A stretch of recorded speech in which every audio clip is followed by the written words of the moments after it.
안녕하세요. 창세기 37장에서 39장까지의 내용을 소개할 성경 가이드 문찬호 목사입니다. 자, 성경을 펴시고 함께 출발합시다. 37장의 내용은 두 사건이 한 가족을 소용돌이로 빠지게 만들었습니다. 첫 번째로 채색옷 사건이죠. 고대 근동 지역에서 채색옷은 술을 놓은 옷인데요. 단순히 패션적으로 뛰어나고 비싼 옷의 개념을 넘어서서 아버지 야곱의 대를 이을 상속자의 의미를 갖는다고 합니다. 그래서 요셉은 자연스럽게 야곱의 다른 아들들, 즉 형들에게 미움을 받게 되었고 아버지가 사랑의 옷으로 주었던 채색옷이 나중에는 빨간 피가 묻은 증오의 옷으로 돌아오게 됩니다. 균형 잃은 내리 사랑에 대한 결과입니다. 두 번째 사건은 꿈입니다. 형들은 요셉이 보일 때마다 꿈꾸는 자가 온다고 비아냥거렸습니다. 그런데 그 꿈의 내용이 요셉에게는 긍정적인데 형들에게는 부정적입니다. 두 번에 걸쳐 꿈을 꾸게 되는데 한 번은 밀집단들이 절을 하고 또 한 번은 해와 달과 별이 절을 하는 꿈을 반복적으로 꾸면서 하나님이 주신 비전이 분명하게 드러난 것입니다. 하지만 이것을 요셉이 자기 입으로 발설함으로써 형제 관계가 무너졌습니다. 물론 요셉은 철이 들지 않은 어린 나이였기에 본인이 꾼 꿈을 자랑하기 바빴을 겁니다. 채색옷 사건으로 안 좋았던 형제 관계가 더 심화되어 결국 요셉은 가족을 떠나게 되었습니다. 하지만 이런 갈등과 사건 속에서도 하나님은 요셉을 통해 역사하고 계십니다. 그 내용이 39장입니다. 38장을 잠깐 뛰어넘어 39장의 내용은 요셉을 통한 복이 보디발 가정에서부터 애굽을 넘어서서 중동 전체까지 흘러가는 것을 보여주고 있습니다. 요셉은 약속의 땅을 원치 않게 떠나 이집트로 가게 되어 시위대장 보디발을 만나게 되죠. 이방 땅에서도 요셉의 복은 형통합으로 펼쳐가고 있습니다. 특히 39장에는 형통이라는 단어가 총 3번 나타나는데요. 한번 찾아서 하이라이트를 해보기를 바랍니다. 형통의 사전적 의미는 모든 일이 내 뜻대로 잘 되는 것인데 성경이 말하는 형통과 요셉의 형통은 그런 의미는 아니었습니다. 왜냐하면 보디발의 집에 노예가 되는 것, 욕망에 찬 여주인을 만나 억울한 누명을 쓰고 죄수가 되는 것은 세상적인 관점에서 만사 형통은 아닙니다. 하지만 성경은 그럼에도 반복해서 요셉이 형통했다고 말합니다. 성경이 말하는 형통에는 반드시 조건이 있는데 여호와께서 요셉과 함께 하심으로라는 조건절입니다. 형통이라는 단어 옆에 이 문장을 찾아 빨간색으로 밑줄을 그으시길 바랍니다. 세월이 흘러 결과적으로 보면 요셉은 감옥에서 바로왕을 만날 수 있는 최고의 길이 열린 것이죠. 자, 그런데 요셉 이야기 사이에 38장이 생뚱맞게 돌발적으로 들어가 있습니다. 궁금증과 호기심이 당연히 들 텐데요. 구속사적인 측면에서 메시아의 혈통을 잇는 계보를 보여주고 이스라엘 민족이 윤리적으로 가나안의 문화에 물들어가고 있음을 의도적으로 보여주는 것이 38장입니다. 21세기를 살아가는 우리의 기준으로 볼 때는 성경적으로, 윤리적으로 조금 이상합니다.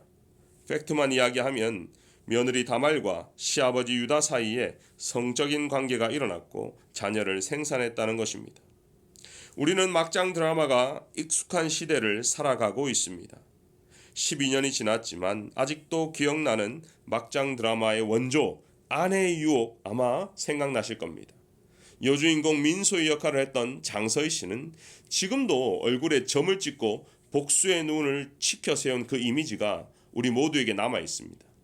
이후 수많은 막장 드라마가 시청률을 등에 업고 활개를 쳤지만 오늘 본문 다말은 그 중에서도 수위가 너무나 높은 성인용입니다. 한 여자가 자녀 없이 남편이 죽자 시동생과 관계를 갖고 아들을 얻지 못하자 얼굴을 가려 창녀로 변장해서 시아버지와 관계를 맺어 결국 자녀를 얻게 되는 내용이죠. 아무리 진보적인 나라도 이 내용을 영화화하면 상영 금지를 받게 될 것입니다. 그런데 그 내용이 가장 거룩하다고 생각하는 성경에 아무 필터 없이 다 적혀 있습니다. 이것이 그 당시 하나님이 허락하신 계대 혼인법입니다. 상속자 없이 죽은 형제를 이스라엘에서 그 가문이 끊어지지 않도록 가족이나 가까운 친족이 대신 장가들어 상속자를 얻어 죽은 형제의 그 씨를 이어가게 만드는 사회복지제도였죠. 그렇기에 오늘 성경은 다말의 행동을 정죄하지 않습니다. 성경은 철저하게 하나님과 아브라함의 언약의 관점으로 38장을 보고 있습니다. 그 핵심은 씨입니다. 다말을 불태워 죽이려 했던 족장 유다는 가나안 여인과 결혼하고 3명의 자녀를 낳게 됩니다. 후손이 가나안 자손이 되었고 아브라함과 하나님의 언약은 점점 멀어져 가고 있습니다. 족장인 유다는 첫째 아들 엘을 잃고 둘째 오난을 잃고 막내 아들 셀라를 잃을까 다말에 더 이상 후손을 잃을 생각이 전혀 없습니다. 그래서 다말에서 친정에 가 있어 막내가 성인이 될 때까지 기다려.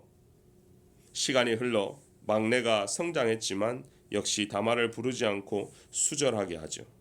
이때 다말이 먼저 움직였습니다. 그것에 대한 유다의 고백이 핵심 구절인데요. 26절입니다.